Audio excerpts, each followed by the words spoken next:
বেঁচে যাওয়া টুকরো কাপড় দিয়ে যদি এত সুন্দর একটি ড্রেস তৈরি করতে চান তাহলে আজকের ভিডিওটি সম্পূর্ণ দেখতে হবে। আসসালামু আলাইকুম এভরিওয়ান, আজকে আমি আপনাদেরকে এই ড্রেসটি কাটিং এবং সেলাই করে দেখাবো। এর জন্য আমি একটি কামিজের সাইড থেকে বেঁচে যাওয়া কাপড় নিয়েছি। কামিজ কাটার পর সাইড থেকে প্রায় এই শেপের কাপড় বেঁচে যায়, আর এখানে এই শেপের 4টি পিস রয়েছে। ফার্স্টে আমি এই অংশটা কেটে আলাদা করে নেব, তারপর এখান থেকে 2টি পিস সরিয়ে বাকি 2টি পিস দিয়ে বডি পার্টটা কাপড়টাকে এভাবে আরেকবার ফোল্ড করে বডির মেজারমেন্ট নেব। কাঁধের জন্য আমি 7 ইঞ্চির অর্ধেক 3.5 ইঞ্চিতে দাগ দেব। আর্ম হোলের মাপটা নিয়েছি 3.5 ইঞ্চি। বডির মাপটা হচ্ছে 20 ইঞ্চি। 20 ইঞ্চির 4 ভাগের 1 ভাগ 5 ইঞ্চিতে দাগ দেব। তারপর এভাবে আর্ম হোলের শেপটা এঁকে নেব। গলার চওড়াটা হচ্ছে 4 ইঞ্চি। 4 ইঞ্চির অর্ধেক 2 ইঞ্চিতে দাগ দেব। আর পেছনের পার্টের গলার গভীর হবে 2 ইঞ্চি এবং সামনের পার্টের গলার গভীর হবে 3 ইঞ্চি। আমি বডির সামনের এবং পিছনের পার্টে গোল গলা দেব।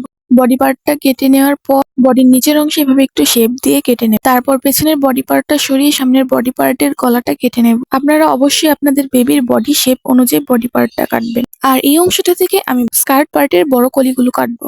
এখানে এই শেপের 4টি পিস রয়েছে। আমি এভাবে একটা ভাঁজ দিলে 8 পিস হয়েছে। তারপর লম্বালম্বি ভাবে আরো একটা ভাঁজ দেব। বড় কলিগুলোর লম্বা হচ্ছে 14 ইঞ্চি। নিচের সাইডের ঘের জন্য 8 ইঞ্চির অর্ধেক 4 ইঞ্চিতে দাগ দেব, আর উপরে 4 ইঞ্চির অর্ধেক 2 ইঞ্চিতে দাগ দেব। তারপর এভাবে শেপ দিয়ে কেটে নেব। এর ভাঁজ খুলে মিডল বরাবর কেটে নিলে বড় কলি হয় 8 পিস। তারপর ছোট কলিগুলো কাটার জন্য আমি কাপড়টাকে লম্বালম্বি ভাবে 2 ভাঁজে ভাঁজ করে নিচের সাইডের ঘেরের জন্য 4 ইঞ্চির অর্ধেক 2 ইঞ্চিতে দাগ দেব। তারপর এভাবে কোনা ধরে শেপ দিয়ে কেটে নেব। এখান থেকে হাতার অংশটা কাটার জন্য আমি এক পিস কাপড়কে এভাবে 2 বার ফোল্ড করে পরি-হাতার শেপ দিয়ে কেটে নেব। 2 ইঞ্চি লম্বা এবং 2 ইঞ্চি চওড়ার একটি স্কোয়ার শেপের কাপড়কে এভাবে কোনা ধরে ডাবল ফোল্ড করে এই সাইডে সেলাই করে নেব।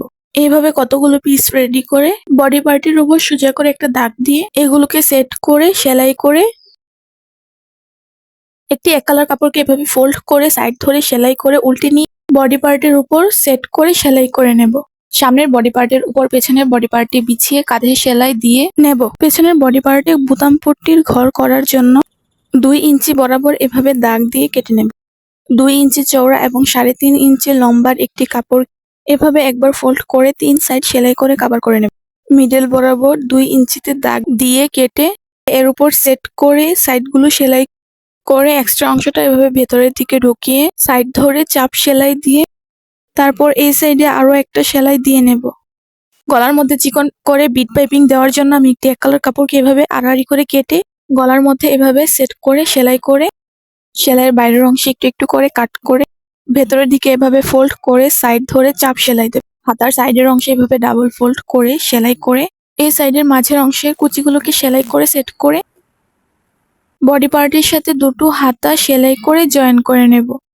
তারপর বডির সাইডের সেলাইগুলো দিয়ে নিলে বডি পার্টটা কমপ্লিট হয়ে যাবে। স্কার্ট পার্টটা রেডি করার জন্য ফার্স্টে আমি একটি বড় কলির পাশে 2টি ছোট কলি এভাবে সেট করে সেলাই করে তারপর ছোট কলিগুলোর পাশে আরো 2টা বড় কলি এভাবে সেট করে সেলাই করে নেব।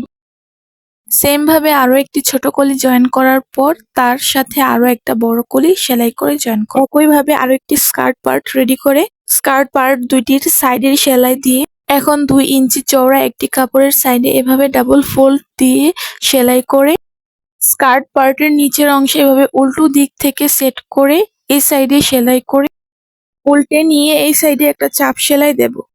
অবশ্যই এই কাজটা সাবধানতার সাথে করবে। তারপর বডি পার্টের সাথে স্কার্ট পার্টে সেলাই করে জয়েন করে নিলে আমার ড্রেসটা বানানো কমপ্লিট হয়ে যাবে। ভিডিওটি কেমন হয়েছে অবশ্যই কমেন্ট করে জানাবেন। সবাই ভালো থাকবেন। আল্লাহ হাফেজ।